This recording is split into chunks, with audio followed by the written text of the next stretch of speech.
He visto el alza de los infartos cardíacos y los tromboembolismos pulmonares en los meses de julio y agosto. ¿Cómo ayudamos a transformar la realidad, que es el fin último de periodismo de barrio y también del periodismo de manera general? Dejo de reconocer como uno de los grandes sacrificios de un ser humano, que es el destierro. Todo eso es ya un platanal. Eso ahora es arriba, un platanal. Para utilizar los aparatos de inteligencia que tú pagas, que yo pago, que este paga, que hasta el gato ese paga.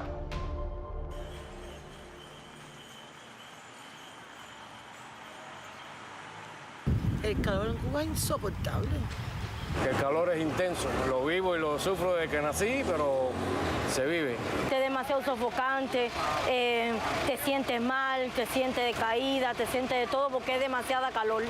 Te da la sensación de que te estás cocinando todo el tiempo cuando hay mucho calor. Para algunos, muy alegres porque se van para la playa y otros no les gusta porque sudan mucho, el calor es muy pegajoso. En relación al estado térmico del individuo, indiscutiblemente el clima juega un rol fundamental, ya que la acción integrada de las variables climáticas, dígase temperatura, humedad, velocidad del viento, radiación solar, unido a factores no climáticos, como pueden ser el sexo, la edad, el metabolismo, van a generar un amplio espectro de sensaciones térmicas en las personas. Cuando el cerebro humano trabaja adecuadamente entre los 35 y los 40 grados centígrados, por debajo, por encima de esa temperatura, el organismo necesita empezar a hacer una serie de ajustes para compensar el exceso de calor. Y es ahí donde pueden empezar a aparecer los primeros síntomas, los primeros malestares. Este mismo sobreesfuerzo del organismo que te comentaba hace que haya una predisposición a la irritabilidad, a una tendencia a tener conductas agresivas. En general, el cuadro que presenta una persona que está sometida a calor excesivo es un cuadro muy parecido un cuadro ansioso. Y creo que incide mucho en el estado de ánimo, pues sobre todo tiende mucho a irritar. A mí por lo menos me irrita mucho el tema del calor. Eso es insoportable. Malos olores, la gente se altera, la gente discute, se quieren fajar, insoportable. Yo me he bajado de las guaguas. A la hora de salir del entrenamiento y entonces llegar a la calle, encontrarme con esta situación del transporte, del calor, que no pasa nada, que llego, me voy atormentando y cuando miro a ver me provoca con un pequeño estrés y sin querer la cojo con cualquiera, producto a tanto al cambio climático y el calor que hace en la calle. Hola, ¿qué tal mis amigos? Echémosle un vistazo al estado del tiempo. El día será caluroso con temperaturas máximas En el entorno de 32, 34 grados Celsius en casi todo el territorio nacional. En resumen, para el día de hoy, muchísimo calor. Este es el tiempo. Les deseo que pasen una noche muy feliz y hasta mañana. Muchas veces cuando llego a casa me tiro un poco de agua fría, luego en la noche voy al malecón con mi esposa, mi familia, a refrescar un poco hasta que se vaya un poco ese calor y ya así se van pasando los meses hasta que refresca un poco. El calor yo lo siento únicamente en la cabeza. Yo no sudo el cuerpo, yo nada que sudo la cabeza. Bueno, en el caso mío particular, que tengo un poco de sobrepeso, pues se me unen los factores predisponentes de la obesidad a las altas temperaturas. Tuve una mala experiencia cuando estaba estudiando, que estaba mucho más gordo todavía y tuve prácticamente un golpe de calor que tuve que hacer desmayarme porque estaba deshidratado. Entonces cuando uno tiene un volumen de masa corporal que es importante, pues eso es un detrimento a la hora de trabajar en una cocina.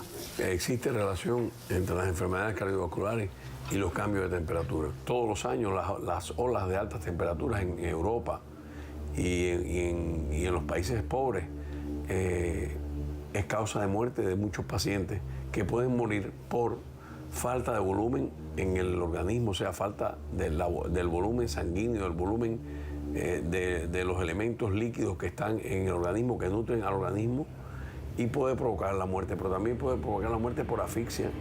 Hasta el momento, en mi experiencia durante tantos años, tratando pacientes con enfermedades cardiovasculares, sí he visto el alza de los infartos cardíacos y los tromboembolismos pulmonares, que son parte de las enfermedades cardiovasculares, en los meses de julio y agosto. Cada año que pasa, la sensación térmica de más calor la sentimos nosotros, y hasta cierto punto puede ser por el cambio climático o por una sensación psicológica de que cada año sentimos que hay más calor.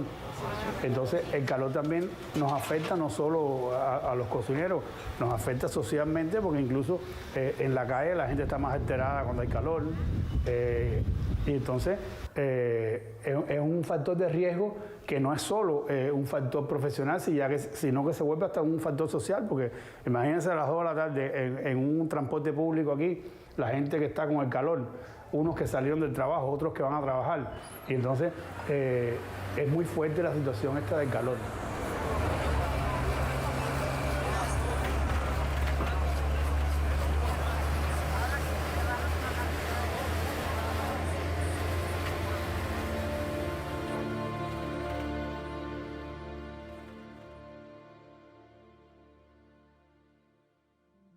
Como para encarnarla en cuerpo y alma, no hay herramienta, no hay mecanismo de poder que pueda contra ti.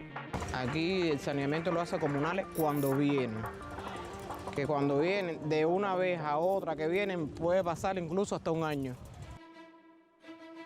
Periodismo de Barrio es un medio que cuenta historias sobre comunidades vulnerables al cambio climático. Desde otra perspectiva o buscar aristas que no fuesen muy comunes. Sobre todo temas que normalmente no son de gran interés por los medios tradicionales. Un grupo de personas que tienen interés en hacer el mejor periodismo posible. Es más riguroso en los temas, en la investigación. Es como un lugar de realización profesional, pero al mismo tiempo también personal. Y que han apostado todos por hacer periodismo en Cuba y desde Cuba. Y sobre Cuba, sobre todas las cosas. Los de Indaya no son de recibir cartas, ni telegramas, ni paquetes de DHL, pero si alguien quisiera hacer un envío postal tendría que poner como destino 85 sin número, Indaya, Los Pocitos, Marianao, La Habana, Cuba, que es la única dirección legal del caserío y es la que utilizan todos los que viven en el palmo de tierra comprendido entre una mata de almendras y el río Quibú.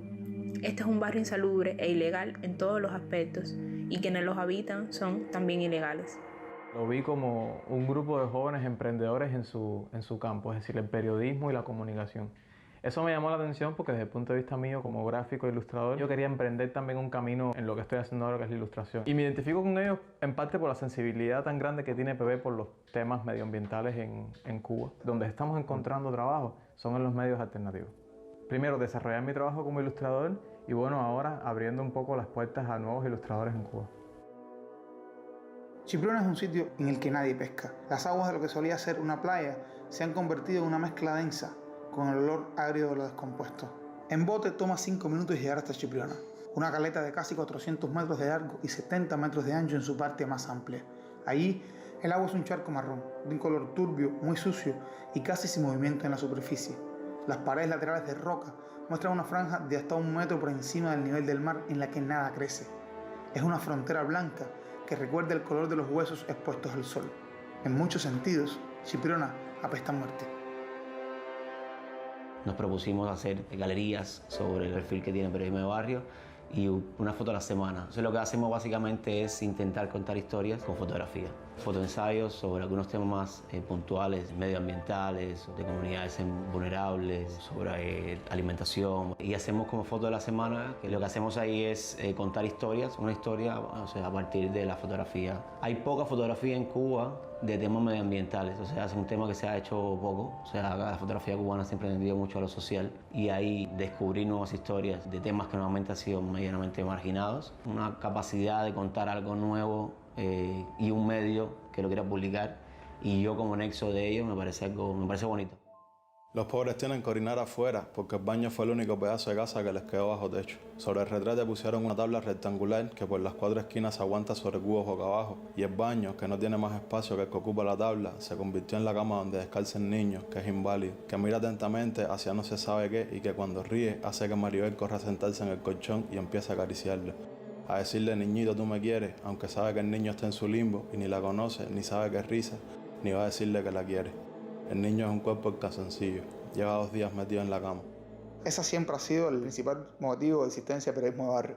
Contar Cuba desde la pluralidad de opiniones, desde la pluralidad de visiones de la sociedad del país, respetando siempre la riqueza de nuestra sociedad y tratando sobre todas las cosas de que las personas se vean reflejadas en el trabajo que hacen y haciendo siempre nuestro trabajo con la mayor rigurosidad periodística.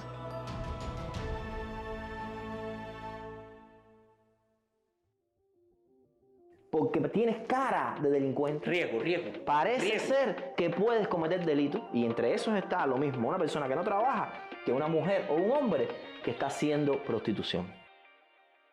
Cubana revolucionaria. Ok, policía revolucionaria cubana, rural, del campo.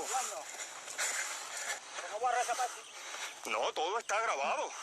Aquí yo no tengo que juzgar nada, yo no tengo ningún temor. Ninguno, señor. ¿Cómo se llama usted, por favor? Porque no se me presentó. Mi nombre es Ariel Ruiz Urquiola. Sí, ¿usted me conoce a mí? Dígame quién es usted. No, usted no entra a mi casa si usted no me se identifica. Yo me voy ya. Ah, usted se va a ir, porque no se puede identificar.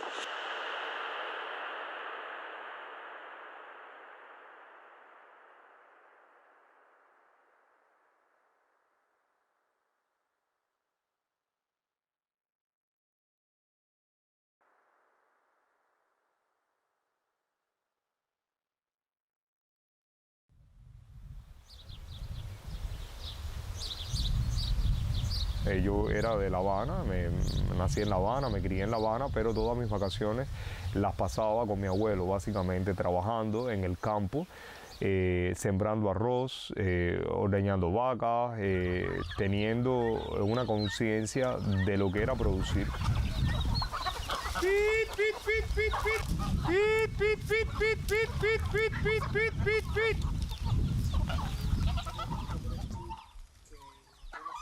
Yo creo que con un espíritu irreverente se nace.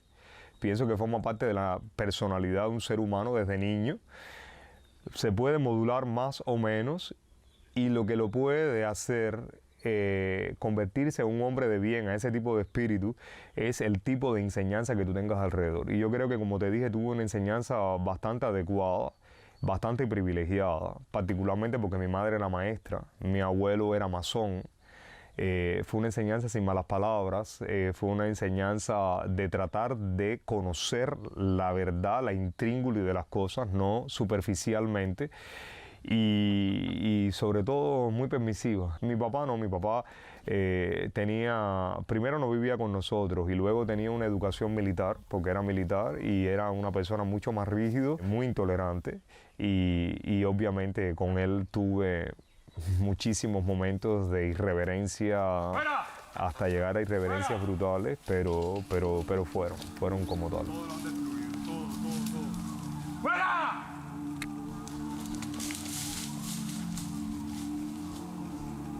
¡Fuera!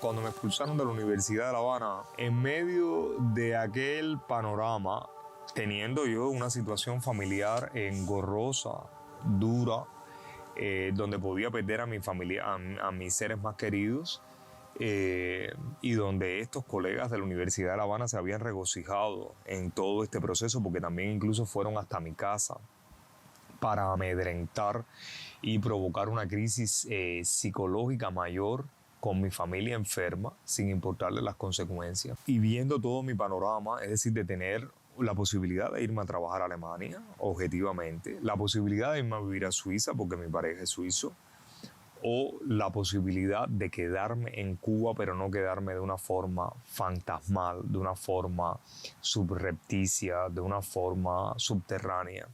Y entonces me decidí por ese duro camino, sufriendo obviamente lo que implica una anulación profesional, pero consciente de mi persona, consciente de mi conocimiento y consciente de mis fuerzas para seguir adelante y de que era lo que yo podía hacer con mis propias manos y con mi propio dinero, temiendo a lo que no dejo de reconocer como como uno de los grandes sacrificios de un ser humano, que es el destierro.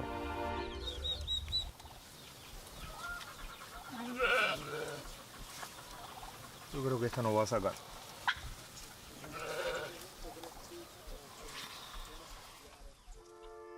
Cuando yo llegué aquí a esta finca y me encontré el estado en el que estaba la finca y la naturaleza del entorno y los hoyos destruidos y el complejo de vegetación de mogote parcialmente destruido donde quiera que pudiera haber intervención humana, ya fuera por la cacería, por la tala rasa, la quema, el uso inadecuado de los suelos, la falta de caminos con cunetas y por tanto la erosión de todos los caminos y la pérdida de suelo, yo simplemente sabía que estaba recibiendo una finca que había sido deforestada, una finca que lo que tenía era un matorral, y una vegetación absolutamente secundaria, donde el grueso de las especies endémicas ya no existía, que los árboles frutales que habían en la finca estaban absolutamente plagados de bejuquera que no los dejaba prácticamente producir, donde no había café, donde no había nada, había que hacerlo todo. Era la realidad, había que hacerlo todo. Ven. Acá.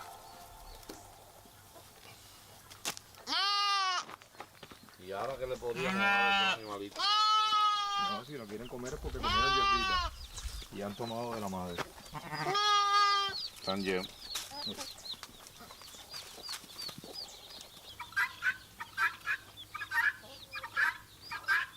Le gusta mucho la hierbita.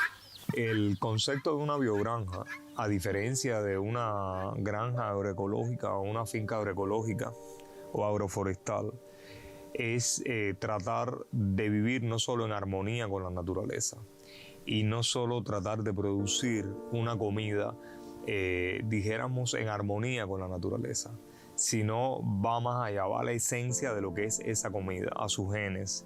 Y por tanto una biogranja lo que busca a todas luces es preservar el genofondo de especies y cultivares que, aunque no sean totalmente altos productores, sí tengan alta calidad desde el punto de vista cualitativo, no cuantitativo, en el tipo de producción. Es decir, de lo cual no se puede encontrar frecuentemente en el mundo, porque las variedades más productivas son las que han de alguna manera dominado el escenario agrícola en el planeta.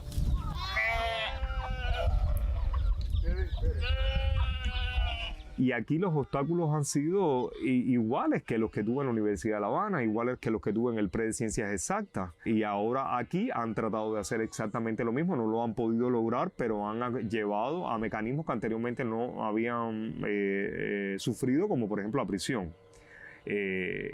Prisión que no duró el tiempo planificado por ellos para obviamente quitarme el usufructo en adición, simplemente porque yo pienso que cuando la verdad que tiene un ser humano es lo suficientemente poderosa como para encarnarla en cuerpo y alma, no hay herramienta, no hay mecanismo de poder que pueda contra ti.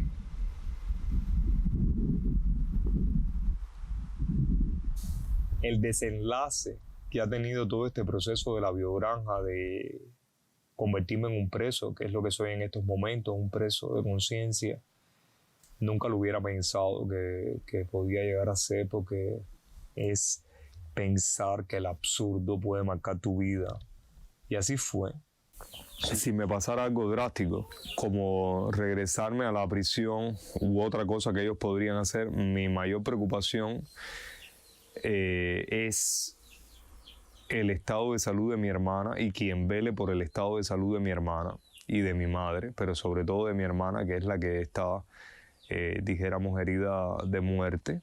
Y la otra gran preocupación que yo tendría es qué pasaría con la vida de todos estos animales que son parte de la familia, no solo mía, sino de mi madre, de mi hermana, de los amigos que vienen aquí, pueden sentir de que hay verdaderamente una relación muy cálida entre los animales de la finca y los convivientes aquí en la finca, ¿no? Eso serían las dos cosas que me preocuparían mucho, pero que no me quitarían el sueño, porque los seres humanos tienen que estar claros del nivel de compromiso que tienen con sus actos, y sus actos tienen consecuencias.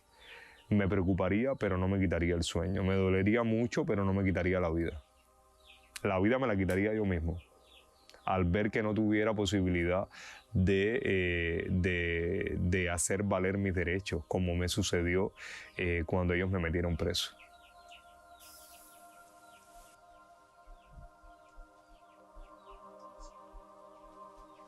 Y la meta que tenemos de la finca es seguir continuando, seguir haciendo esta Arca de Noé. Es decir, que sea verdaderamente un Arca de Noé genuinamente cubana porque sus exponentes son nacidos en Cuba, están en Cuba, y porque queremos tener una especie de representatividad de todo lo que hay aquí en nuestro país y que las personas locales puedan avanzar. Personas locales que en algún momento han sido amedrentadas, que han sido coaccionadas por la seguridad del Estado, amenazándolos de llevarlos incluso presos, si continúan prestando ayuda a mis familiares o a mi persona, que la ayuda consiste básicamente en guardarnos nuestros pertrechos para subirlos paulatinamente, porque no se pueden subir de golpe, porque también nos han prohibido poder mejorar el camino y hacer un terraplén de acceso a la finca, y por tanto lo tenemos que hacer a nivel de caballos o de burros o de bueyes. Hay momentos en que me siento muy abrumado cuando se me muere un animal o cuando son atacados mis cultivos o mis animales de manera salvaje, y eso me hace sentirme verdaderamente muy molesto y sacar lo peor de mis sentimientos. Pero muchas veces por la noche, cuando duermo, medito y vuelve a salir el sol, vuelvo a comenzar. Vuelvo a recomenzar y recomenzar. Creo que el verbo que ha marcado mi vida en estos 2 años es recomenzar, volver a empezar.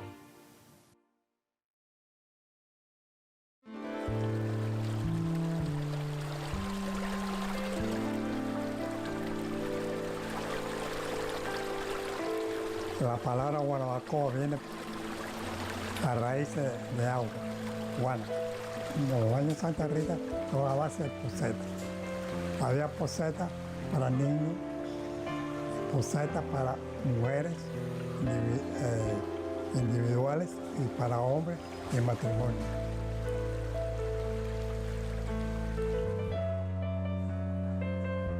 Antiguamente los ríos de Santa Rita era un río donde las personas se bañaban porque, según los viejos, tenían propiedades curativas. Yo no estuve en ese tiempo, pero bueno, siempre oí decir que eso era muy famoso, los baños de Santa Rita, que venían gente de todos los lugares a darse sus baños ahí porque decían que eran curativos. Pues yo conocí ya hace 50 años que yo vine para allá. Estamos hablando ya de época pasada. El arroyo, que le decía arroyo de Santa Rita, era un arroyo limpio, de una cascada limpia. El agua no estaba contaminada. Cuando empezaba a hacer las distintas casas que no tenían vertedero, empecé a verter el agua hacia el arroyo. Yo con mi hijo iba a buscar canadraca y había jupi, unos pescaditos chiquiticos, que había jupi.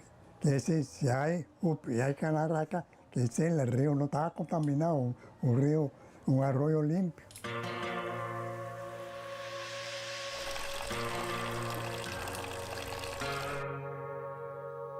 El arroyo ahora está sucio porque este era un arroyo que era de agua potable, agua limpia.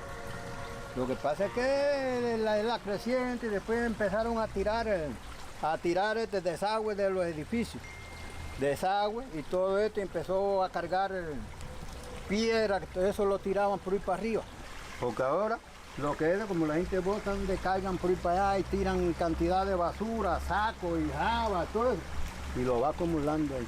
Bueno, esto en la comunidad lo que provoca es que estamos viendo que esto es un río que lo único que trae son epidemias. Que si los mosquitos, las personas con dengue, con zika, porque mientras sigan botando basura también, más enfermedades hay. Todos los desechos de tanto centros de trabajo como de la población se vierten en ese lugar y cuando pasa tiempo sin llover, la fetidez es extrema, nos afecta mucho el mal olor que circunda por todas aquí, por todas las casas, por donde atraviesa el río, que es por todo el municipio. La población tiene mucha responsabilidad en el mantenimiento de eso porque se nos hace la convocatoria a que no echemos desechos sólidos ahí, que los llevamos a los vertederos y a los tanques, pero hay personas que vierten directamente la basura de su casa ahí en los baños de Santa Rita. En la otra cuadra hay latones de basura, pero esto es un espacio muy amplio donde único hay basura es a 2 cuadras y si sube como a 3 cuadras. Entonces para los que viven por aquí es más fácil llegar, echar las habitas de basura que salir caminando a botar la basura si, no sé, si hubieran tanques aquí cerca. Y tiran los mondongos. Y entonces todo vienen y lo botan ahí. Comunales ha tomado acciones con el personal que ellos tienen para el saneamiento y en diferentes épocas del año ellos acuden y limpian, pero eso no salva en nada la situación porque es demasiadas personas virtiendo y pocos limpiando. Aquí el saneamiento lo hace comunales cuando vienen, que cuando vienen de una vez a otra que vienen puede pasar incluso hasta un año.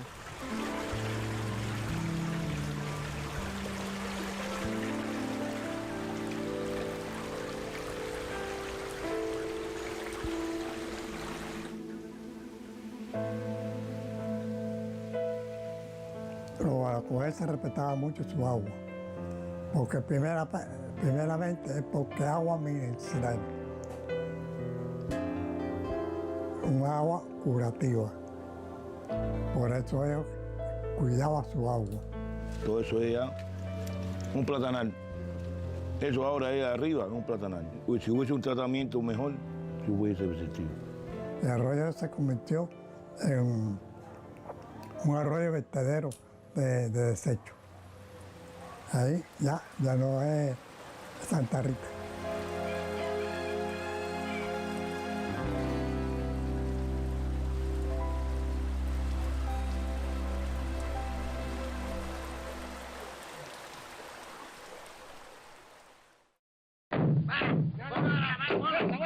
Te voy a poner un tirito. ¿Cómo? ¿Cómo dice usted?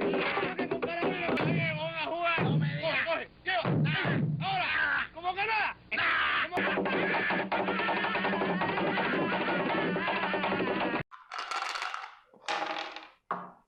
Toma. 4 reyes. 4 reyes entra. Te voy a matar con un fundango a hacer, porque lo mío es matrimonio igualitario. Te fuiste del parque. Te fuiste del parque, hermano. ¿Tú viste esta jugada? ¿Qué jugada? Deja la bobería. No, chico, no, mira. Te pasa la vida hablando bobería. Aquí hay Mira. gente que te está escuchando. No, mira. Que ese hombre no quiere hablar. Mira lo que esto lo metieron a peso nada más. Mira, atiende para acá. Mira lo que dice el artículo 13 de la Constitución. Ya este no es el proyecto. Dice en el inciso C que el Estado tiene como fin preservar la seguridad nacional. La seguridad nacional. Eso Pero no te- más. eso no te preocupa. La seguridad nacional más. ¿Hasta cuándo, mi hermano? No, en serio, eso me preocupa, Eloy. Pero eso es nuevo, eso es nuevo. No, la seguridad nacional no es nueva, pero para Cuba sí, en la ley sí. Porque nosotros tenemos regulado en Cuba la defensa nacional. Y lo que me llama la atención es que esto no haya salido en la consulta. Que esto esté desde el proyecto y que no haya salido en la consulta el tema de la seguridad nacional. Porque yo creo que la gente lo que está viendo es como que esto es un sinónimo de defensa, que se puede usar alternativamente, como algo tal vez un poco más nuevo, moderno, actualizado, pero realmente no es así porque esto tiene una historia. La seguridad nacional es una doctrina militar y una doctrina política e ideológica. Y a mí me parece que no, y una doctrina que evidentemente que tiene una historia que no tiene nada que ver con nuestro sistema. Porque la seguridad nacional es hija directa de la Guerra Fría. Tú que estás en esa lucha, déjame anotarme el puntico de aquí. La seguridad nacional, esa no tiene que ver también con cómo tú usas los aparatos de inteligencia. ¿Para qué tú los usas? ¿Quién define, mi hermano, qué cosa es seguridad nacional? Yo tengo una preocupación muy grande con eso. Bueno, ahora están obligados a definirlo en una ley, porque ya la Constitución lo dice y no está previsto en la ley de defensa nacional vigente. Por lo tanto, ahora tienen que decir qué cosa es seguridad nacional, o si no, se cometerá el disparate de tener un nombre de una figura política, jurídica, sobre todo militar y de seguridad en el sentido más amplio, que yo creo que en el país no hace falta. Entonces, ¿cuál es la justificación? Que no sea de pronto que a alguien se le ha ocurrido que esto ayuda a tener una excepcionalidad más grande, por ejemplo, para el control de la prensa, de los datos. ¿Cómo vamos a tener habeas data, como dice la Constitución? ¿Cómo vamos a acceder a los archivos donde se manejan nuestros datos? Si estás poniendo la seguridad nacional en la misma Constitución. Si de pronto alguien, cualquier funcionario puede decir que por seguridad nacional no te podemos dar el dato, o que por seguridad nacional hace falta tener un índice de peligrosidad predelictiva que viola el principio de legalidad penal, porque las personas son puestas, o sea, aseguradas sin cometer delito, porque tienes cara de delincuente. Riesgo. Parece ser que puedes cometer delito, y entre esos está lo mismo una persona que no trabaja que una mujer o un hombre que está haciendo prostitución. Esto va contra la idea de Estado de Derecho, que tú estás poniendo por primera vez en un texto constitucional socialista en la historia de Cuba. Entonces, es verdad que el Estado socialista de derecho, para mí no me importa, para mí está perfecto así. Estado socialista de derecho está perfecto, pero sin de seguridad nacional.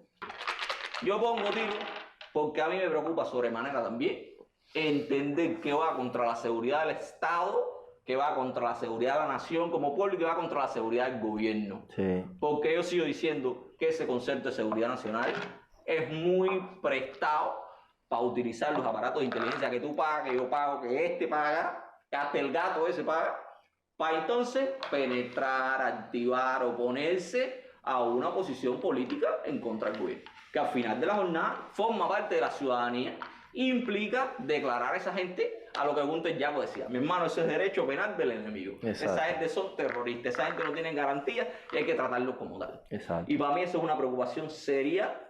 No, pero además que oponerse políticamente al gobierno debe ser el funcionamiento normal de cualquier gobierno en el mundo.